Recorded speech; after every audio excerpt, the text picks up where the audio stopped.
Welcome, everyone. Happy to be here. This is a great opportunity to share. This is my first time, and I think Laurent as well, on Catalyze.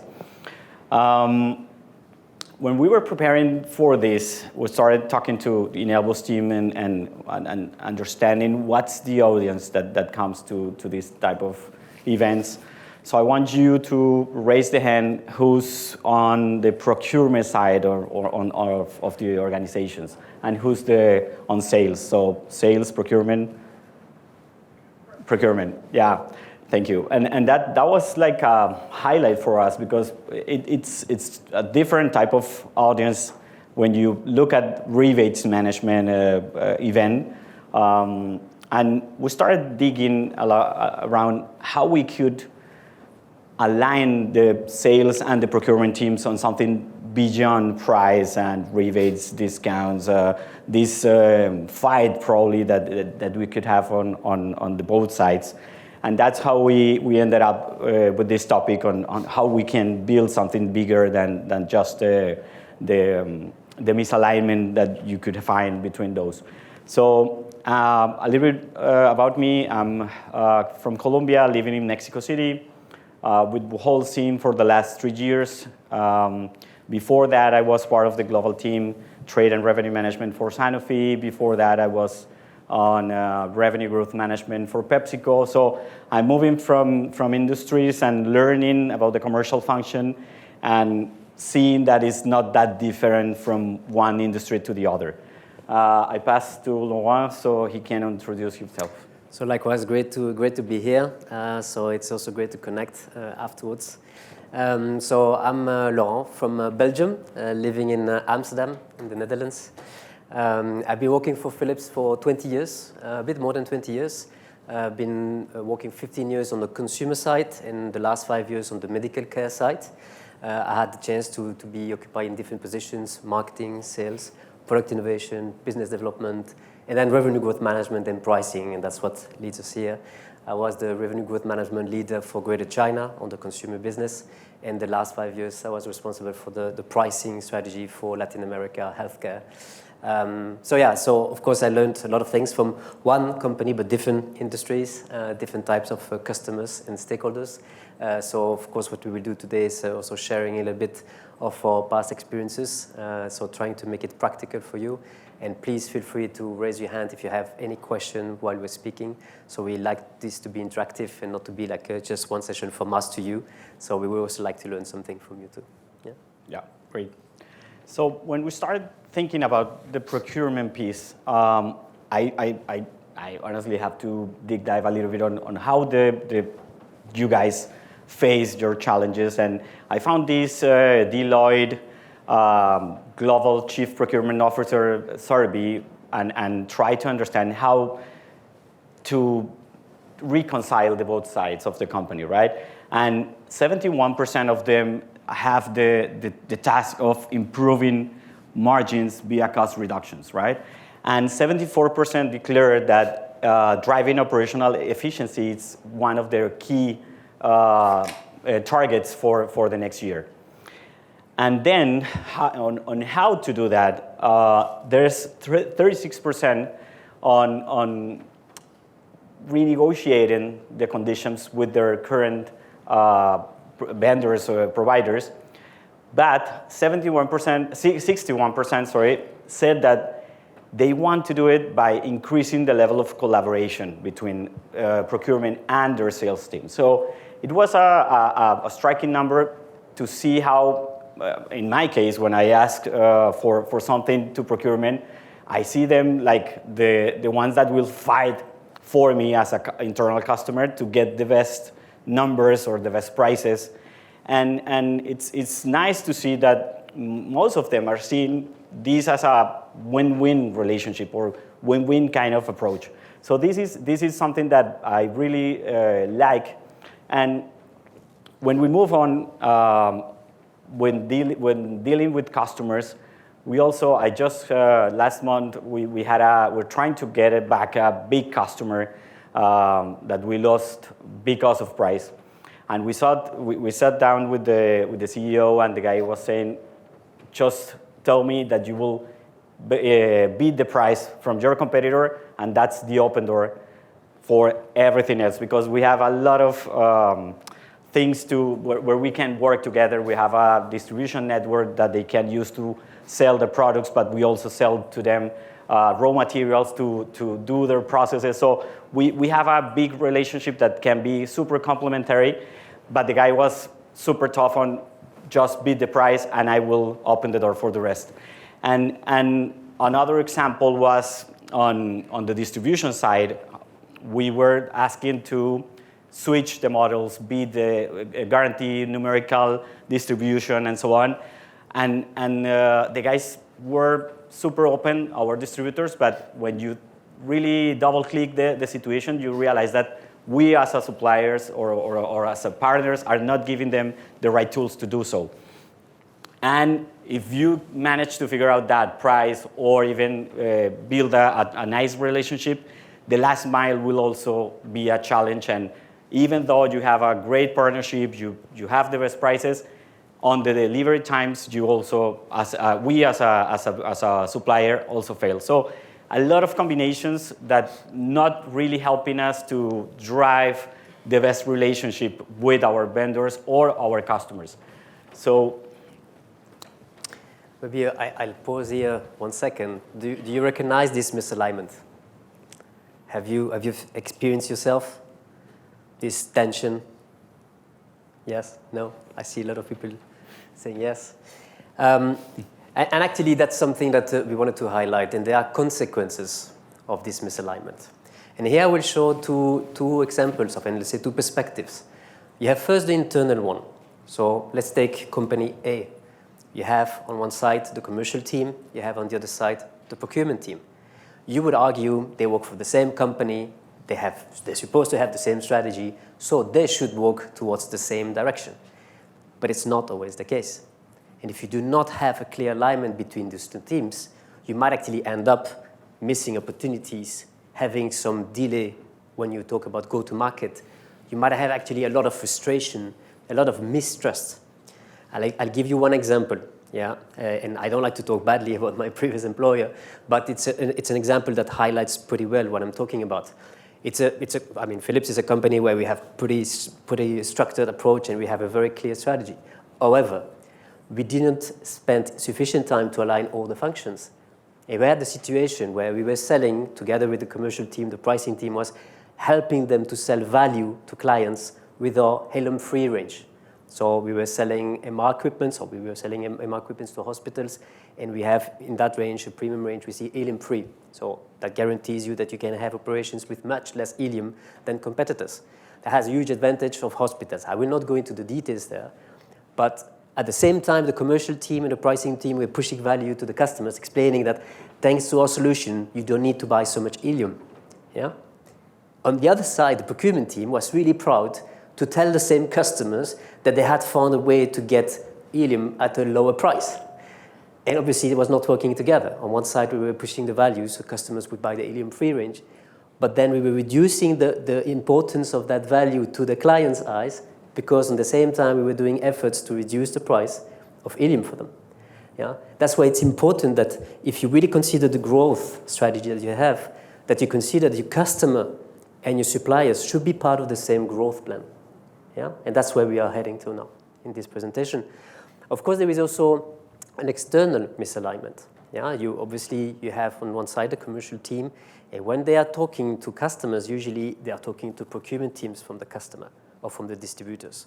Yeah? And of course, on one side, they want to have the lowest price. Yeah? They really want to make sure that they get the best deal out of the company. The commercial team is trying as hard as they can to get the best value of the conversation.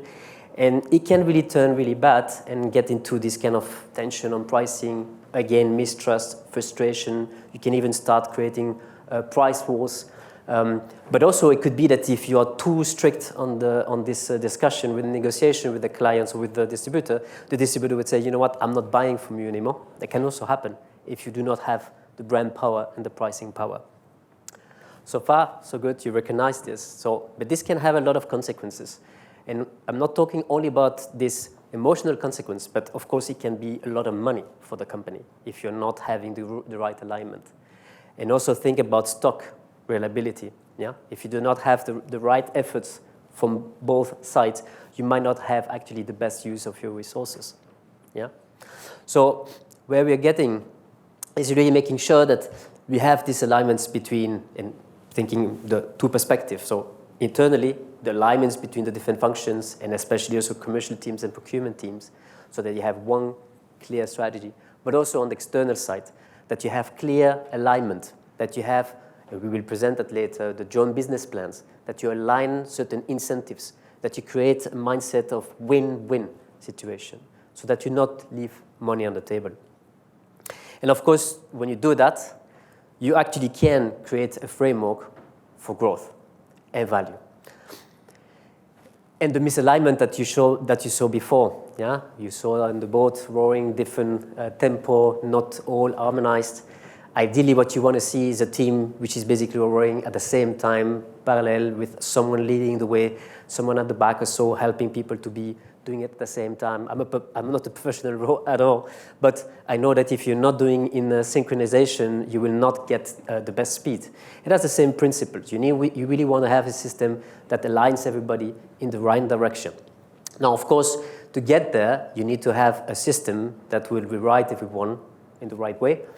You will align different incentives. You will align, so of course, in anticipation, the KPIs that you put in place. And you will have this joint business plan that we will present to you today, which is one of the framework that we recommend to really put in place, so that you have this understanding of what is the strategy between the company, the suppliers, the customers, the distributors, and that everybody works together to make that plan happen and to make it stick. Now, if you do this right, what you would create in your organization is, of course, trust between the different stakeholders, and in this case, between the procurement teams and the commercial teams. You will also create agility, speed, and together you're basically creating value. And ideally, if you do that well, you also create value for the category and for the market, right? Anybody who is recognizing this who would like to ask some questions on this? No? You have a quiet audience? Okay. So again, think about it in a strategic way. Yeah? So this alignment is not just about operations. It's really about putting everybody around one strategy. So, and if you do that well, if you work as a team, if you do not have individual silos working on optimizing their own KPIs, then you can get actually this value creation that I was talking about. And again, if you think about joint business plans, what can you find there? You will find a few indicators of performance.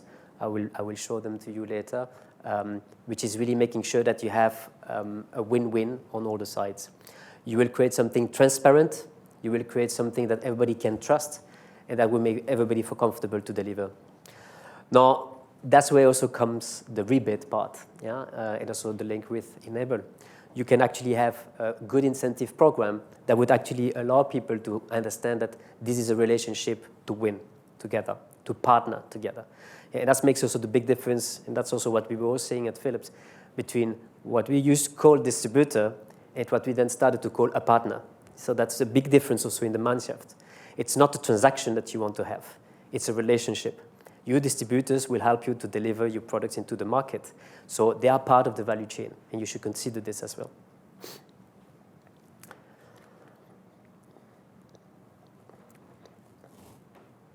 Yep. And then, of course, when you do this, oh, I went too fast? No. It's in between. So when you do this, you need to have these three things in mind. And anytime that you need to develop KPIs, indicators of performance, and we will see some examples, what you want is stimulate growth. At the end of the day, you want to grow the business, and ideally profitably, right? So it's not about growing without profits. The second one, it's also about having the good business practices. You do not want your partner to not be compliant with the values that you have in mind, but also with your sustainability objectives that you have in place. So you really want them to also work in the same, let's say, vision as you. And finally, again, like I said before, and I repeat it because it's really important, it's not about from one side, you impose the KPIs to the other side and hope that everything works. It should be a win-win. So you need to involve the stakeholders in the creation of these in these KPIs, so that there is this kind of a buy-in from everyone before you go on. Good. So have everyone or anyone worked with this company logo before? Do you have any experience with them? Yeah, I see a lot of faces smiling, but I don't know why, because those guys are super tough. So basically, when you work with someone like Walmart, it's like all or nothing. They will really get to you and go right into your P&L and try to find everything that you could give them to improve the business. So that means ultra lean pricing. That's mandatory. You have to give them the best price, the best price available. And if they find something else out in the market, you will have to match that, or otherwise you can lose the account. Open book costing and efficiencies. By the way, those who had experience with that is how they manage to bring out the private labels. They will look at within your own operational cost and try to match that and replicate with someone else and bring the private labels. Logistics are like mandatory. They are super demanding on the level of compliance and delivery times and so on. Otherwise, you will get penalized. And on top of that, you have to give them super attractive activation, like promo calendars. You have to pay for the exhibition. You have to pay for volume-driven incentives, rebates, and so on. So we wanted to bring this because we thought, at least in our experience, that is the best way to handle a customer like this is through the joint business plan. At the end, I guess these guys already invented, and we can learn something about that. And what is a good practice looking like with these guys? And in my time with PepsiCo, it's like we're talking about PepsiCo Foods, which is the one that I was working with. You have the salty category where PepsiCo is leader, but then you have Quaker on cookies and crackers, and in different categories you could play a different role. So in salty, we were the captains of the category. We were leading the category, but in the others we will have to follow Mondelez or whatever. And it's a very different game when you don't have the muscle to balance their own negotiation power. So by leveraging the JBP, we managed to some sort of balancing act between categories and leveraging what we could. But honestly speaking, it's demanding. You have to invest a lot of time and efforts, depending on the other side maturities, but it pays us. And what we will have is we will create these shared goals and objectives. We will have a lot of collaboration in insights and where the category we're growing. They will give us, we could even handle with the proper compliance policy, we could handle the others' competitors' information and drive growth for the whole category. We could have strategic initiatives, so we will think in long term. Of course, the roles and responsibilities it's also super important to know who's doing what. Performance metrics, and at the end, I guess we built a strong relationship based on trust, right? And that's super important when you're dealing with someone like them. It's super tough. How demanding they are, but with this you can frame that within a trusting relationship, and it becoming more like a partnership than just a transactional relationship. So now we're trying to focus on 3 things that could be actionable for you guys on the metrics and how to take this to the implementation. And of course, how we want you to have something practical to go and implement. So this is another example of what we try to do within Sanofi, also working with big accounts on how to follow this wheel of development for the JBP. So basically, of course, you have to already solve your key question: how to win, where to play, where do we want to grow. But first, probably to answer those killer questions on where do we want to go, right? What's the way of working with them? Then identify those areas of common interest and where you could really build this type of relationship on a win-win basis. Then where can we activate and what's the right way of doing it for each category, because you're playing different roles within the same business and categories. And how do we turn those opportunities into a clear path for activating this? And this, when you also connect this to a key account management relationship, is super powerful because those guys are also set on a win path when they really can just focus on managing the relationship, but not having to try to figure out how to move forward with the customer. So that's something really, really powerful. And I want Laurent to share another example from the Philips side. Yeah, because I mean, I can imagine that you have already in your mind this statement. Yeah, okay, but that's good for fast-moving consumer goods and maybe for consumer goods, but definitely not working for B2B or for my own industry. And here I'm going to show you the example of healthcare. And I had the same discussion internally. So we were applying the same concept and the same framework that Juan was showing on the consumer side, and we were trying to implement it on the healthcare side. We had a lot of resistance internally. Yeah, first internally, but also sometimes from partners. And then we wanted to implement a rebate management plan with distributors. The first time we did it, we failed. Why? Because we didn't have the basic in place. And one of the basics in place is having a joint business plan with your partners so that you actually agree on what is the path to creation of value together and what is the role that partner would have. And then you can actually plan a structure of rebates that would measure this relationship and this win-win. And in healthcare, we have actually started to work with joint business plans with all the partners that we have to deliver better healthcare service to our hospitals. Yeah? So if it's possible in healthcare, I think it's probably possible in a lot of industries that you might think it's not. Yeah? But of course, it takes some time. And maybe you will not use everything from the framework that you find maybe on PepsiCo, on Sanofi side, but there are a few blocks that need to be there. Yeah? You need to understand where you want to play, how you want to win, what would be the translation for that specific partner, for that specific customer. And that's a message I wanted to give. If you think it's not possible, try again. It might be possible, but it takes some time, of course, to convince everyone. So this is also to show you a little bit of what is important when you do this. You need to identify the metrics that really matter. Matter for you, matter for the category, matter for the partner, matter for the customer, so that you make sure that everybody is on the same page. And here there's a few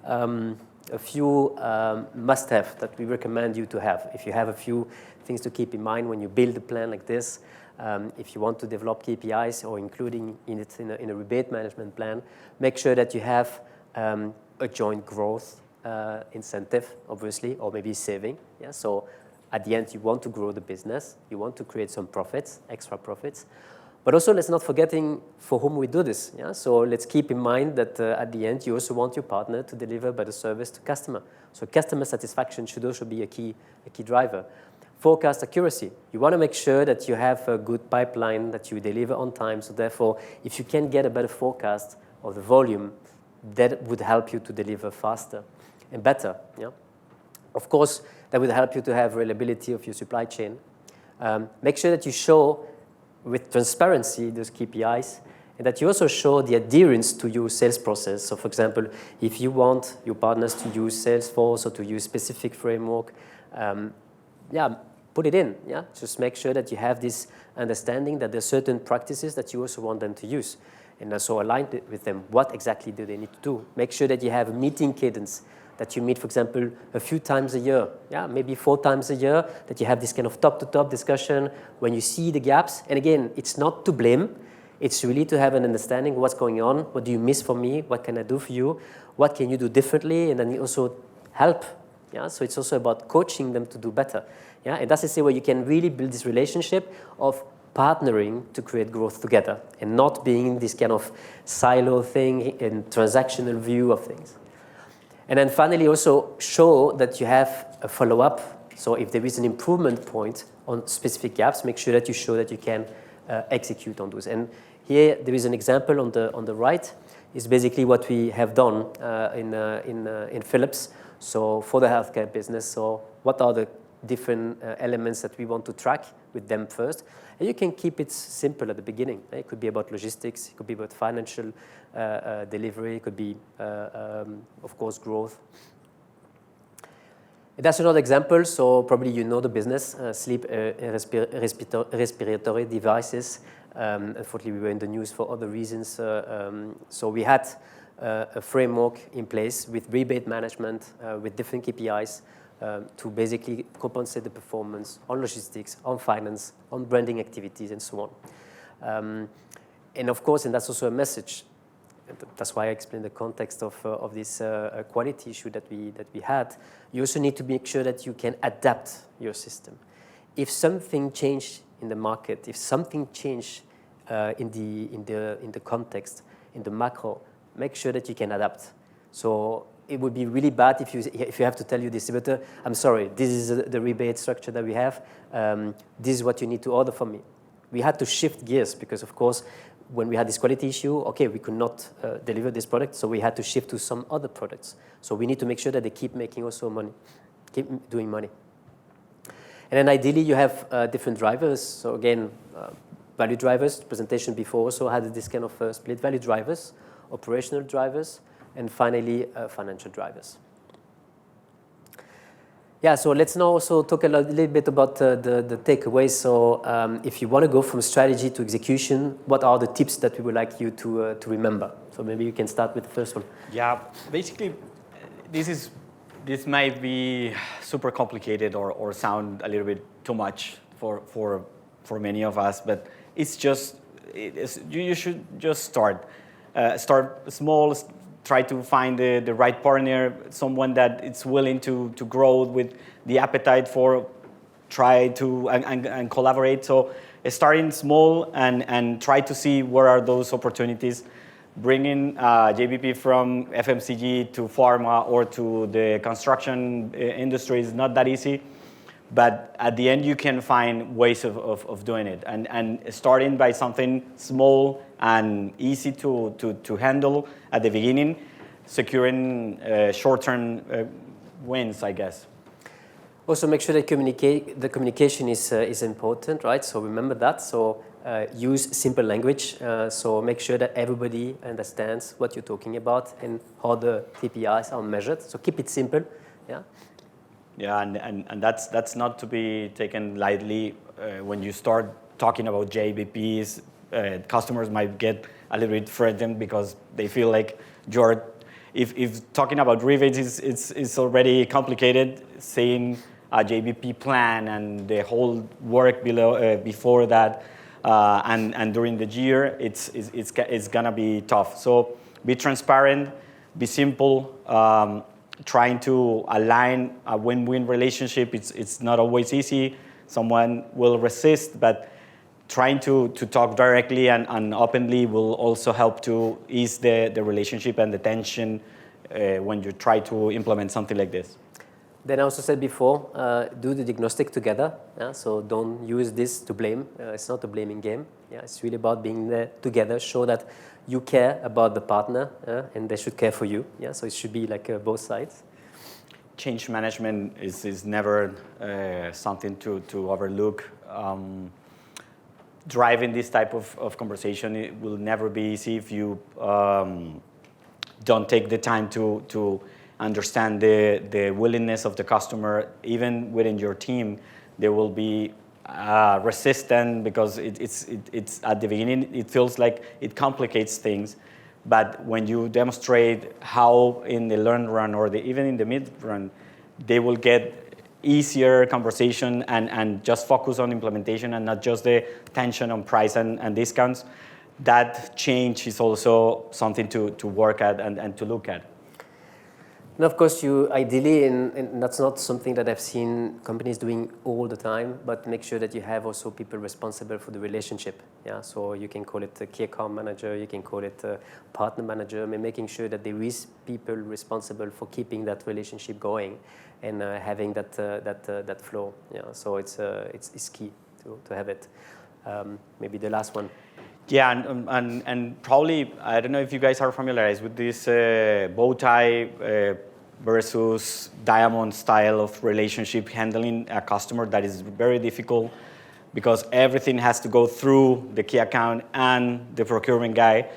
When you move from out of that and you establish the finance to finance, sales to sales, marketing to marketing, logistic to logistic type of relationship, that really is and drive a close relationship with your customers, and that also simplify things for the key account. So that's a way of driving change to communicating and managing to get there. It's probably difficult because a CFO might not be able to attend all the customers, but that's why you should be selective on how you implement this approach and try to move from top customers and see how you handle like the tail of your sales mix with customers. And tech, I guess that's a tricky point. It's good to use. Enable, of course, is a good example of that, but don't get stuck on the tech, right? It's first process, then people, and finally the right enablers, and that's it's not really necessary a tech thing to have this in place. Yeah, so it's really about having first the basics in place before you start thinking about something fancy. But of course, once you have things in place, once you have the processes, once you have clear mindset about really building a partnership, a win-win situation, that you have identified your KPIs, then you can start thinking about which technology could help you to be more efficient, to have less manual inputs, less errors. And of course, Enable indeed is a great tool. I know that everybody wants to talk about AI, but I will always say, okay, talk about AI once you have your things in order. Then you can put AI to help you to do things faster and better. Yeah, I think this one is really on how you can switch from that bow tie to diamond model, where you can enable everyone to talk with customers and not just having to filter every interaction, and that really speed up things. And for sure, try it. Just try it. Go find one account, one simple, or the very basics, logistic, commercial conditions, and something else that you are feeling as a pain point, and try, implement, monitor, and look back and keep building this virtual cycle for improvement. So it's not that easy if you start small and simple, and with time you can get to bigger and highest levels. Yeah, and again, I can share one of my learning also from mistakes. So when we were so excited about implementing a rebate program for partners in healthcare, we really wanted to go everywhere and do it straight away to everyone and then make it transparent so everybody had it at the same time. But the first time we did it, we failed because we thought too big and it was too much complexity to manage at the same time. So it's really, like Juan was saying, it's good to start with a pilot, something small, getting the buy-in, doing it again, scaling it, and then you can really have something that everybody buys in. Yeah, and especially the internal stakeholders are usually even more resistant than your partners and your customers. Now let's finish with the final takeaways for this session. So hopefully we have helped you to learn or something, and also to change a little bit the mindset.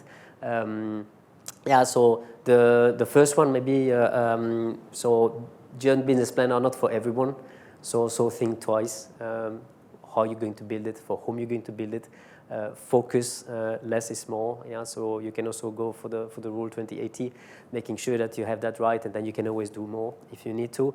But really focus first on your strategic, high potential partners and customers. Yeah, probably, and don't take it lightly. You have to have the right partner, otherwise this not gonna fly. At the end, maybe it's not the biggest or the most important, or the more structured. Is finding someone that is willing to take this leapfrog change with you, someone that is willing to invest the time to support you as well, sharing information, good relationship, because at the end it's really tough to. The whole thing could be a failure if you don't find the right partner. So that's something really important. And then the alignment. If you have this shared vision and trust, you can build on that a lot of sharing and enhance that conversation with them, because at the end it's a long-term thing, right? You're trying to build something bigger than you already have, and the alignment and the trust it will be everything in the long run. No, again, we already discussed that before, but I think it's an important key takeaway. Start small. It's not about perfection. Just progress is more important than perfection. So show the progress to your stakeholders, internal stakeholders, show that it works, and then go to the next level. Yeah. So don't try to board the ocean straight away. Don't make the same mistake as I did. So learn from it, so you don't need to repeat that learning. And again, pilot is definitely a recommendation. Now, I mean, the question that we have to you before we open for questions from you, if we tell you that this alignment between functions could unlock millions of dollars, what is stopping you now to do it and to start doing it? So maybe I'm just asking you, after having seen this presentation, so did we trigger something that you say, hey, I'm going to change something, I'm going to try to have that conversation, maybe having a first pilot of joint business plan, changing the way that you do your discussions, negotiations with your partners or your procurement teams or customers. So anyone who wants to say something or ask a question or challenge even? We like challenge. So beyond the fact that we are not those guys. I don't know why ChatGPT did this, but yeah. I think we have more hair or not. No, I don't think so. Hello. My question is around more like internal procurement and sales. So when you talk about working together, and obviously I work for Enable and rebates, and so sometimes I hear like on the procurement side, we're earning these rebates, and if we give sales visibility into that to any extent, they're going to erode that margin. So I'm curious to get your thoughts and experience on, I guess, that internal alignment and sharing of information, and can we not trust the sales team?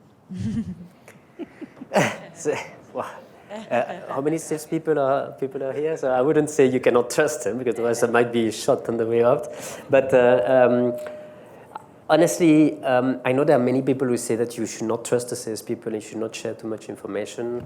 I had a different opinion. So the more you share with the salespeople, the more they feel on board with your strategy. Of course, you might not share all your costs and you might not share everything, because they might go to the floor, they might actually use it.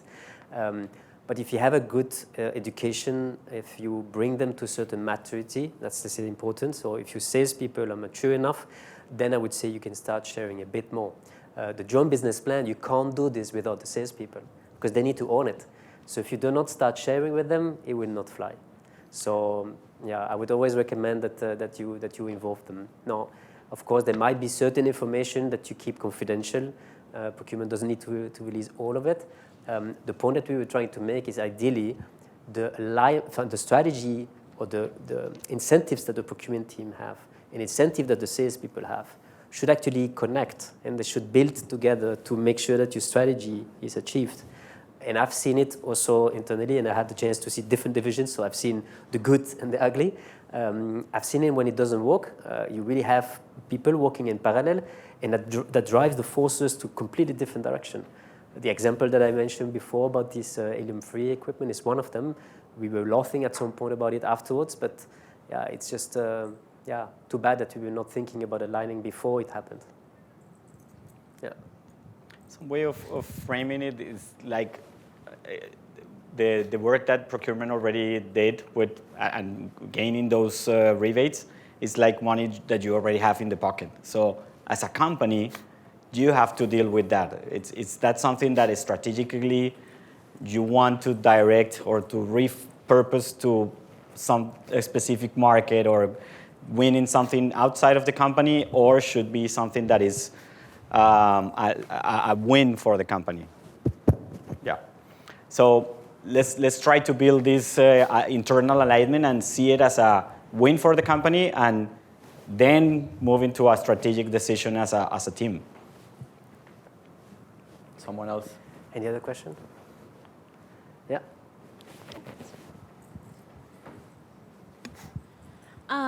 In an earlier discussion or talk, Amelia mentioned from Key Supply that one of their strategies as a distributor is to share information upward with their suppliers, and that's been really successful for them. But that culturally, that's not something maybe that people are open to doing. Like, would you say that that's shifting, where trading partners are more open to sharing data? And if not, like, how could we overcome that hurdle?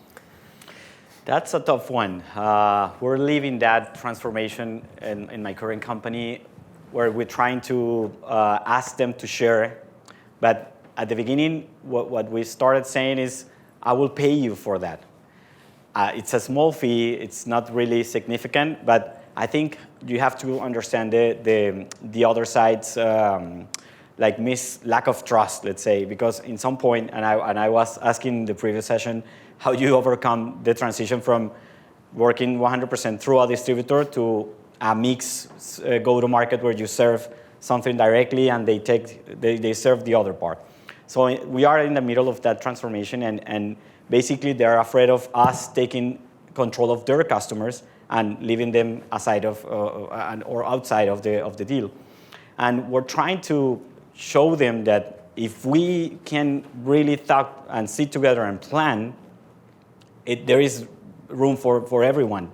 And we try to redirect their efforts to the specific markets where we don't, or we wouldn't be able to serve, take control of those that we really want to enhance and to develop. And by doing so, we're doing some pilots, but at the end, we started paying for the information and showcasing to them some success stories on how we can do more with their data, because at the end, they don't have usually the capabilities to build, or they have like a golden mine of information, but they are not acting upon it. So we can do it, and we have the resources, the capabilities, the knowledge, and we are creating some go-to-market specific strategies for them to activate and to see the value that we can bring with that data. So it's a slow move. It's a tough conversation, but I guess with everything, securing small wins would build the trust to evolve in that conversation. I don't know if you saw the same, if you saw the difference between the different industries you have been. At least I can testify that, for example, I saw a big difference between the consumer business and the healthcare business. Consumer business, the distributors were begging us to have data because we had all the data. And of course, consumer business, all the data is accessible. You can actually also scroll. You can find so much online. So there is a lot of control that we had on the data, so we didn't have to pay them for that. They were actually begging for this. Now, on the healthcare side, it was completely different because, of course, the information is not so easy accessible. And they often had more data quicker than us. They were sometimes in the bidding process representing us. So we had to beg for the data sometimes from them. And that's to say where the power, let's say, game is different. So then you need to make sure that you have in the framework kind of retribution for this. You say, look, I would like you to share more data with me. So at the beginning, you start to give a certain part of your counter-performance framework, giving this extra rebate, for example, on this. And maybe after time, they will realize that it's better to share anyway, and that they will not ask retribution for this. But yeah, we had a completely different situation on both sides, which was for me also interesting to see. Yeah, but yeah, it's not always easy. Data is always difficult. I guess we are on time. You are right on time. Okay. Any other questions? We have a break between now and 2, and then the next session will be in the hall, the next 2 sessions and the closing session. So any other questions? Good. Okay. Thank you so much.